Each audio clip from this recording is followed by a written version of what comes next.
Lead code majority elements. Previous వీడియోలో brute force solution ఎలా రాయాలో చూసాం. ఈ వీడియోలో ఆప్టిమల్ సొల్యూషన్ ఎలా రాయాలో చూద్దాం. ఫస్ట్ మనం ఇంట్ కౌంట్ ఈక్వల్ టు 0, ఇంట్ ఎలిమెంట్ ఈక్వల్ టు 0 అని డిక్లేర్ చేసాం. ఫర్ ఇంట్ ఐ నమ్స్ అంటే ఇక్కడ మనం లూప్ అయితే వేసాం. ఇఫ్ కౌంట్ ఈక్వల్ టు 0 అయితే మనం ఎలిమెంట్ అయితే ఐ అని డిక్లేర్ చేస్తాం. If element equal to I అంటే అవి రెండు సేమ్ అయితే అప్పుడు మనం కౌంట్ని ఇంక్రీజ్ చేస్తాం.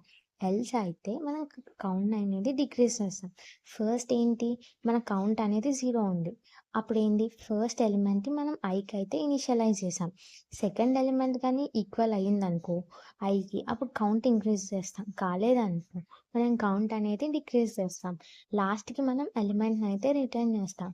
ఇప్పుడు మనం రన్ చేస్తే మన కోడ్ అనేది యాక్సెప్ట్ అవుతుంది.